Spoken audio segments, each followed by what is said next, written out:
In today's video, I am going to be breaking down Kai Sotto and his best game as a pro player so far. He even broke a record in the NBL. Let's get down, let's check him out. So in this first clip, he gets that screen. I would have tried as a screener to try to make a little bit more contact with that player. Of course, that comes down to the point guard too, trying to direct that player into the screener, so it's not all Kai Sotto's fault. From there, Kai Sotto rolled, but he was kind of a slow roll, and I understand that this point guard is not exactly looking for him at this point in time. However, after you set that screen, you should be having your hand right up, and you should be really asking for that ball. Hey. Like, dude has absolutely full control of that whole lane. That pass needs to get to him quicker. However, his point guard's looking to attack, and eventually does get that ball to him. Kai Sotto was in good position to get that ball too, so it makes sense as to what he was doing. Maybe he understands that that point guard's not necessarily always looking for him, so it does make sense that he was kind of slower at rolling. However, I would have been really looking to hammer that defender hard and then roll off and try to force that switch, because that's definitely a huge mismatch. So Kai Sotto here is trying to post up the other team's big man. He's not exactly getting good position, and then he allows that trap to happen, which again is another mistake in my opinion. Now, his teammate did get the basket here, but what you need to do is not lean your body into that player. That's basically giving him the opportunity to cut off that passing lane. So what Kai Sotto should do is to try to get his butt into the thigh or waist of that defender to try and get position.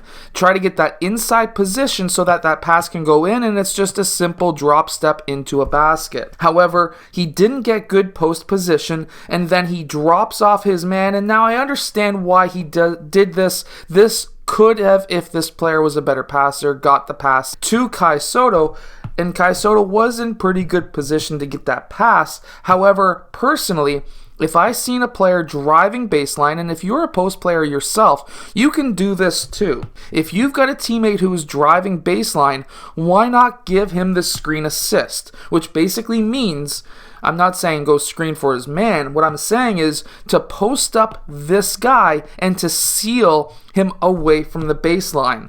That would then give the ability to my point guard to hit a layup, but instead of that, Kai Sotto allows that man to drop off and to allow the trap to happen. Personally, I would tell every post player to seal that man so that he cannot run that baseline trap. Kai Sotto is a very good defender too. Here we can see why you should always have your hands in the passing lanes. This is a really close-up view of it, and he drops off his man to play help defense. He's running in a 2-3 zone, it looks like, so it makes sense that he's dropping off of that man who's cutting down the middle, because he can just cover that man anyways. However, Kai Sotto, as the middleman, keeps his hands up. This is important. So many young players don't do this in a zone.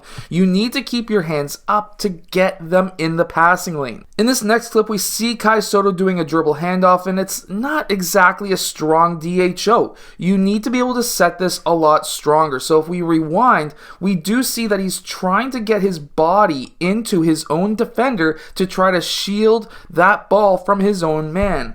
But in reality, what you should be doing is to try to basically get wide and to allow this man to get his defender directed at the inside shoulder of the DHO man. That would allow him to set that screen. However, because this offensive player was unable to get his defender to hit the inside shoulder of Kai Sotto, that allowed that defender to go over top of the DHO, which then basically made and rendered that DHO useless. However, Kai Sotto 1 second later set a screen and roll for that man, and he set it perfectly. He got the foul here. No, he did not get blocked. However, if I was Kai Sotto, I would not be driving down the side of the lane to try to do a little bit of a hook shot. I would have been trying to aim more directly towards the rim so that I can do a power move on that man. Yes, he would have been in better position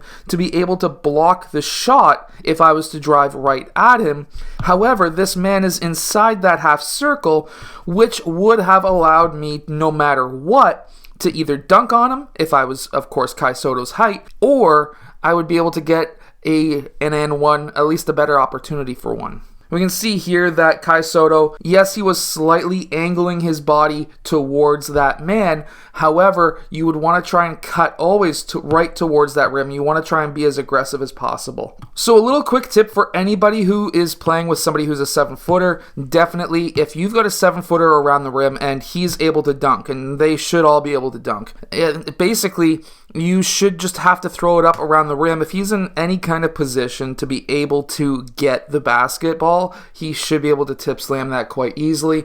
And I'm going to tell you right now, if you are on a team with a 7-footer in a high school setting, a college setting, and he has position around the rim, you can get yourself some easy baskets, or some easy assists, by just simply lobbing it up around the rim. Now, I really liked what I seen here. This is an absolutely fantastic play. We have a pin down for the STS, and then we have, after the STS, we're having then Kai Sotto pop out, and then that screener rolling towards the basket. And at this point, this man could pass to that rolling player, but because this man is in position to be the one who plays help, even though it should be this man, the reason why this man is in position is because Kai Sotto was playing the high post. If Kai Sotto then clears out, allows his man to play some help slightly, then that allows Kai Sotto to be looking for that 3. Now, of course, this was a banked shot, and you can say whatever you feel like saying about that. However, this was the first time somebody as tall as Kai Sotto made a 3 in the NBL, and ever. And it does show me that Kai Sotto was willing to shoot 3s. I like the fact that Kai Sotto, when he stepped out for this, he was already thinking shot. And as a 7-footer, as a 6'2" guy like myself, it doesn't matter. You have to know what you're going to do before you even catch that ball. At this point, he drops that right foot. He knows, I'm looking for shot. I have the distance. I'm going for shot. And that's what he did. And that's why he was able to make it. This next clip shows you a perfect post up. Here he pivots, faces up the defender, and then he spins off for the hook shot. And this post up is exactly what I was saying in my last video. Get wide. That way you have balance. You're getting your butt into the thigh or hip of the defender. And then when he gets that ball, he turns around right away because he's in the mid post. He wants to see what his teammates are doing. He also wants to see how that defender is playing him. And this is a perfect clip of a good, amazing post play. And all he did was very simple. After he faced up, he dribbled towards that left side. Then he spun back, and because at this point he already knows what he's going to do, and that is he's going to pull up for that hook shot. And why the hook shot here is because he knew that his defender was going to be close. He couldn't go up for a regular shot, and having a hook shot from the mid post is very deadly. That was a fantastic move and play. This shows it really, really close up, and this is what I mean by getting wide. I would have liked to see him a bit lower maybe so that he could have a little bit more of a power move into this defender. However, Kai Sotto might not be looking to be a power player at this point of his career. He doesn't have to be. He can be more of a finesse player and still be super deadly. I also really liked his ability, or at least his desire, to be aggressive with the ball. This made me extremely happy when I seen this. When he had tried to attack that center, he has the handles to be able to do this. He did get the foul call on this big man, but if you're a big man, please learn how to handle that ball. Kai Sotto is going to be an amazing ball handler. He's going to be one of those unicorns that you hear of in the NBA in probably 2 or 3 years that are doing extremely well. And because they were in bonus, he did get his free throws, and he missed the first one. And of course, when it came to the second one, he did make the second. So at this point, I think he was 3 for 4 from the free throw line. And here he is being aggressive once again with the shot fake. Get that man up, straight up, attack the mid-range. This is a very, very good play. He missed the shot. But this is what you want to see from a young player. Somebody who's looking to be aggressive. Shot fake. take that one dribble, get that separation. He collapsed the defense. This is exactly what you want to see from a young player. Now, here he is playing defense on ball. He's on his heels, which is a kind of a mistake, but at the same time, he's able to stay with that other big man and force a miss. He kept his hands up. Even though they were slightly down, he kept them up in a way so that he could easily contest a shot. Here, he almost got that block. That is what you want to see. He also, the one mistake that he didn't make was he jumped a little too far into that player.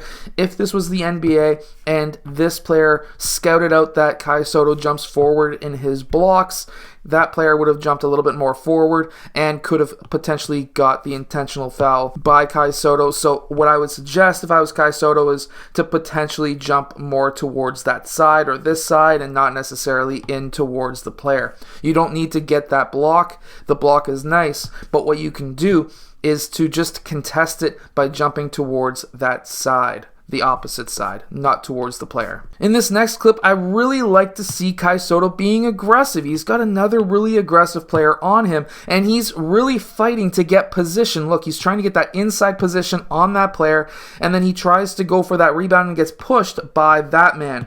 And that is what you want to see with a young player too. Kai Sotto hasn't always been aggressive, yet he's been very aggressive at the younger ages.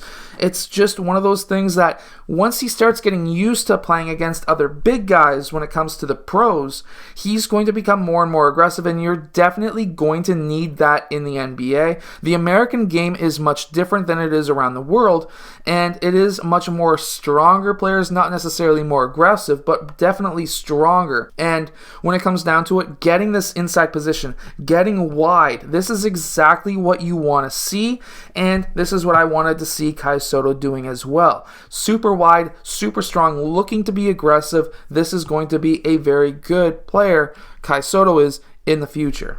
I also liked how Kai Sotto ran this screen and roll defense. Here he was slightly hedging but staying between both players, and then when that player went up for the shot, even though they called a foul on this, I don't think that I would have called the foul because he was outside of the half circle, standing straight up, feet planted on the ground, hands straight up in the air, and he took contact. He jumped straight up, which is totally fine, but that player also jumped into him, and you're allowed to jump up inside your cylinder, and that offensive player went into his cylinder. So no, that was not a foul, but referees are human, and he played very good defense when it came to that screen and roll. I really enjoyed watching that clip. And here's Kai Sotto once again playing super aggressive, and he needs to keep on playing super aggressive. 2 dribbles, a little bit of a push shot there on a player who has no way of being able to guard him. That was a fantastic move. And this was a very simple move too. It was just 1 dribble, 2 dribbles, 1, 2, and he was able to go up with that shot. There is no way that guy, short little guy, is going to try and guard Kai Sotto. And Kai Sotto's got that soft touch around the rim pretty much anywhere within 15 feet. Kai Sotto's going to be able to do hook shots, push shots, soft touch style shots, and he's going to be able to score a ton of points down there. I really would not be surprised if and when he makes the NBA, he could probably make 14 to 18 shots, points a game inside that 15-foot range within a couple of years being in the NBA, and maybe 1 to 2 threes a game, easily totaling anywhere from, I would say, 17 to 26 points a game easily. I hope that this video has helped you become a better center, and I hope that this video has also helped you understand Kai Sotto's game. If it has, hit that like button, subscribe, and I'll see you guys again next time.